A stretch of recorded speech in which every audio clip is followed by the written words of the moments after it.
Hello, lovely people of the world. Magandang araw sa inyong lahat. 안녕하세요, 여러분. Ahlan wa sahlan. Sarah here, Justin, and our second daughter, Chanel. In case you guys are wondering why our intro is this way, we have been away for quite some time because we've had some very unexpected We've had some very unexpected turn of events, and they're not good. Justin will tell you all about it.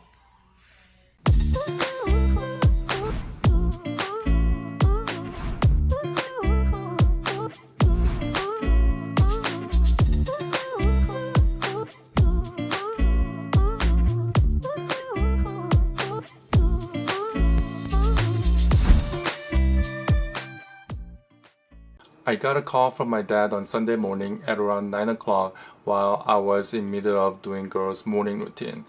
Dad said mom collapsed and rode in an ambulance with my sister to a hospital. He said he heard water tap in the kitchen running for a very long time at 7 in the morning. He went down to the kitchen to check and found mom unresponsive on the floor. They couldn't find her health card, but Dad had jotted down the number somewhere. So when the EMS came, they took down mom's health card number, and my sister took mom's driver license as an additional identification. While I was listening to this on the phone, I was feeling numb and kept doing the girl's care like it's something ordinary that I'm hearing. I hung up the phone and continued taking care of the girls. After finishing breakfast, I told my wife that I'll go to the emergency room. I called Dad again to see if he knows the room number. As far as he knows, they are in ER. He also told me that he is experiencing shortness of breath, but I couldn't comprehend that at the same time as trying to figure out what to do about my mom. I didn't even know whether mom was even alive. I could be visiting her at a morgue. My only wish was that my mom was alive. She never got to embrace her grandson in her arms yet. I wouldn't want her to go without having done that at least once in her life. She has the opportunity to experience the pure joy that it brings when you embrace your own grandson. And I want her to experience that. And for my son Jaden, even though he might not remember it, we would have pictures to prove that he was loved by his grandma. I left the kids with my wife and I drove to ER.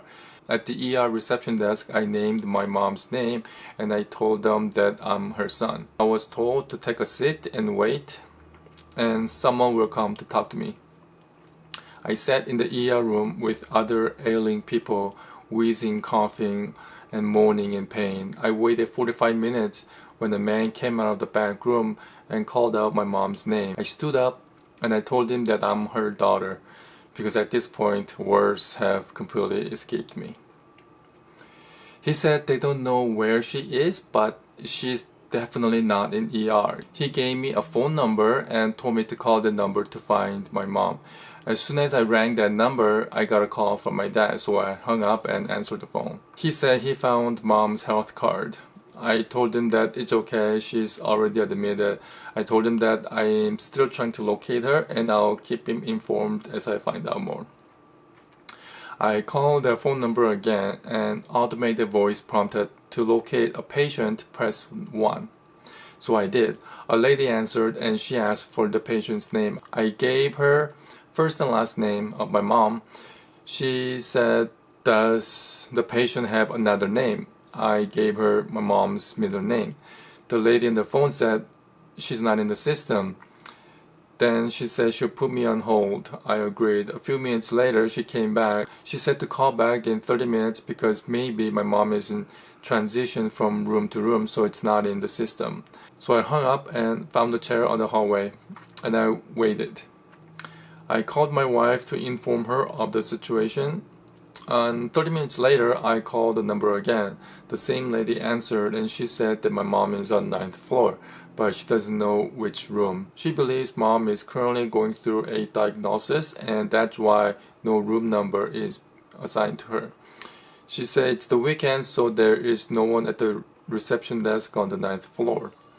I hung up and went to the 9th floor. As the lady said, there was no one at the reception desk. I found a chair by the elevator and sat and waited again. After waiting for another 20 minutes, a man wearing a name tag attached to his lanyard came up to me and asked me, "Can I ask you a question? Do you work here?" I said, "No." He said, "Are you looking for a patient?" I said, "Yes," and he mentioned my mom's name. He said she's in 11th floor and he can take me to her. So I followed him to the 11th floor and I found Mom. Mom had her eyes closed, laying in bed, looking weak. My sister was sitting in a chair next to her. Her eyes were red from crying. I asked my sister what happened. She elaborated on the story that I heard from my dad. A few minutes later, a nurse came in to check vital signs. I asked her, "What is Mom's condition?" She said Mom had a major stroke and that some of her brain cells had died. And it must have started last night because if she had came in within 4 hours, brain cells wouldn't die. Currently, right side of her body is paralyzed. They had made an incision in the groin area and used some kind of wire that goes along the blood vessels up to the brain and removed blood clot that was lodged in her brain.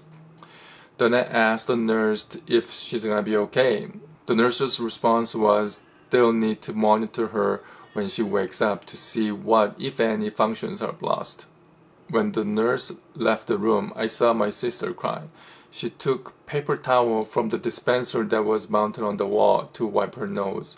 I offered my travel-sized tissue to her and she took it and wiped her nose with it. I saw Mom open her left eye and looked around for a few seconds and got surprised by the sight of her blue hospital pillow and then went back to sleep. She repeated that several times during my stay there.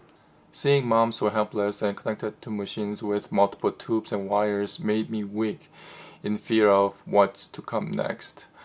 I tried to be strong and didn't let a single drop of tear flow from my eyes, even though I was devastated inside. I needed to be strong for my sister who was already breaking down. Now that I know that Mom's alive, my only wish was that she regains her health and come back home. At one point, I told my sister that I'm thinking of getting a sandwich from a cafe on the main floor. I asked if I should get a second one.